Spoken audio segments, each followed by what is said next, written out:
Hello everyone. In the previous video we have discussed all the laws of Newton. Now in this video we will discuss our last topic of this chapter, that is conservation of momentum. Conservation of momentum name से ही clear हो रहा है. Conserve का meaning क्या होता है? Constant. Law of conservation of momentum के according क्या है?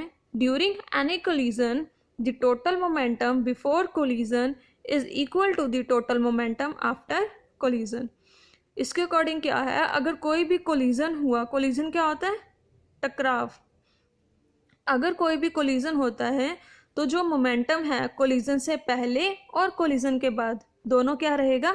इक्वल रहेगा, सेम रहेगा. मोमेंटम क्या था? हमने प्रीवियस वीडियोस में डिस्कस किया था. मोमेंटम क्या था? It is a product of mass and velocity. अब इसको प्रूव करने के लिए हम सपोज कर लेते हैं कि टू बॉडीज हैं, ट्रक और कार. वो सेम डायरेक्शन में मूव कर रही हैं बट दोनों की स्पीड क्या है? डिफरेंट है. हम सपोज कर लेते हैं कि जो ट्रक है वो U1 से मूव कर रहा है एंड जो कार है वो U2 से मूव कर रही है. ये बिफोर कोलिजन था. अब इसका कोलिजन कब होगा? अगर जो U1 है वो क्या हो जाए? ग्रेटर हो U2 से. अब यहाँ पे क्या है? U1 is greater than U2. अगर ट्रक की स्पीड ज़्यादा होगी तभी वो कार से कोलाइड करेगा ना. तो ये क्या था? Before collision. आफ्टर कोलिजन क्या होगा? ये case. And sorry, at the time of collision and this is after collision. After collision क्या होगा? इनकी वेलोसिटीज चेंज हो गई. इसकी वेलोसिटी क्या हो गई? V1 एंड कार की वेलोसिटी V2. अब हमने क्या बोला था कि जो मोमेंटम है वो क्या रहेगा? कांस्टेंट रहेगा, सेम रहेगा या कंजर्व रहेगा. अब मोमेंटम बिफोर कोलिजन हम कैलकुलेट कर लेते हैं. मोमेंटम बिफोर कोलिजन कैसे निकलेगा? ट्रक का मोमेंटम प्लस कार का मोमेंटम. हम टोटल मोमेंटम कैलकुलेट कर लेते हैं. ट्रक का कितना मोमेंटम होगा?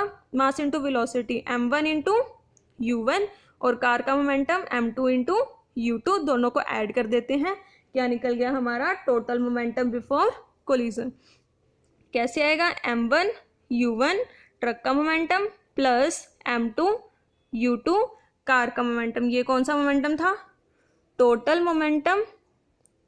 Total momentum before collision. ये क्या है? Total momentum before collision.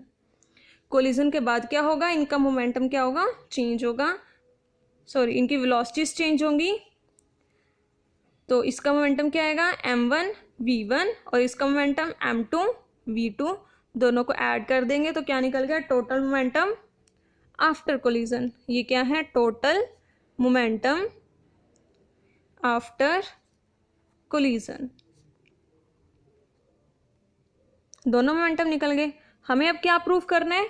कि जो ये दोनों मोमेंटम है ये इक्वल है. m1 U1 plus m2 U2 is equals to m1 V1 plus m2 V2. हमें ये प्रूफ करना है. नाउ हम सपोज कर लेते हैं, suppose during collision truck exerts a force F1 on the car. हमने क्या सपोज किया कि ट्रक क्या कर रहा है? F1 फोर्स लगा रहा है कार पे और कार भी क्या करेगी? F2 फोर्स लगाएगी ट्रक पे.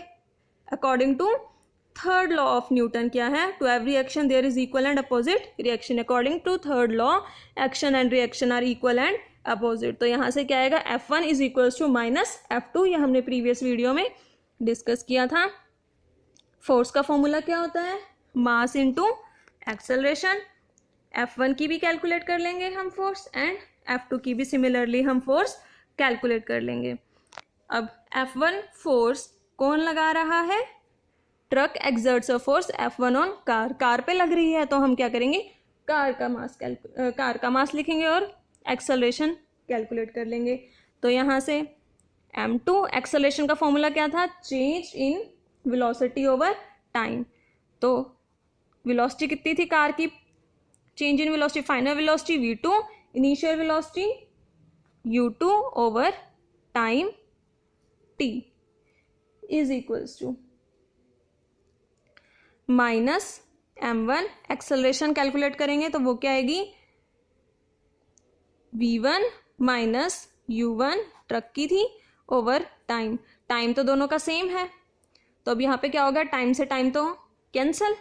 तो इसको अंदर मल्टीप्लाई कर लेते हैं, m2v2 minus m2u2 is equals to minus m1v1, इसको अंदर मल्टीप्लाई करेंगे minus minus plus m1 into u1।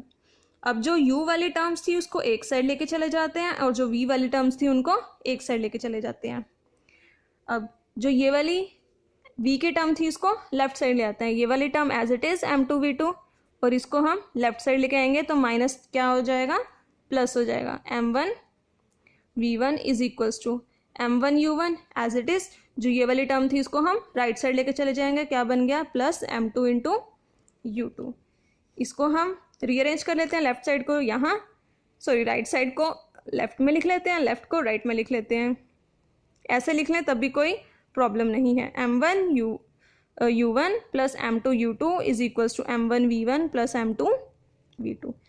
यही हमें प्रूव करना था और ये प्रूव हो गया कि जो मोमेंटम है बिफोर कोलिजन किसके इक्वल है, momentum after collision. Momentum before collision is equals to momentum after collision. ये हमारा प्रूव हो गया। नाउ नेक्स्ट हम इसकी एप्लीकेशन देख लेते हैं। Application of law of conservation of momentum. इसकी एप्लीकेशन क्या है, रिकॉयल ऑफ गन में। रिकॉयल ऑफ गन हमने पहले भी डिस्कस किया था। इसमें क्या होगा, दोनों का मोमेंटम इसमें भी सेम होगा। गन भी मूव करती है एंड बुलेट भी मूव करती है, तो मोमेंटम जो बुलेट का होगा वही मोमेंटम किसका होगा, गन का होगा। मोमेंटम कैसे कैलकुलेट करेंगे, वही same formula, mass into velocity. अब मोमेंटम बुलेट का, momentum acquired by the bullet किसके इक्वल होगा, mass of the bullet into velocity of the bullet. And momentum acquired by the gun किसके इक्वल होगा, mass of gun into recoil velocity of gun. And according to law of conservation of momentum क्या होगा कि mass of bullet किसके equal होगा, momentum of bullet किसके equal होगा, momentum of gun के। According to law of conservation of momentum, momentum of bullet is equals to momentum of gun. ये हमारा यहाँ प्रूव हो गया। Now next application is the rocket propulsion. Rocket propulsion भी हमने पिछली वीडियो में डिस्कस किया था कि कैसे रॉकेट प्रोपल्ड होता है। यहाँ हमारा ये चैप्टर कंप्लीट हो गया। आप इसके न्यूमेरिकल ट्राई कीजिए। Thank you.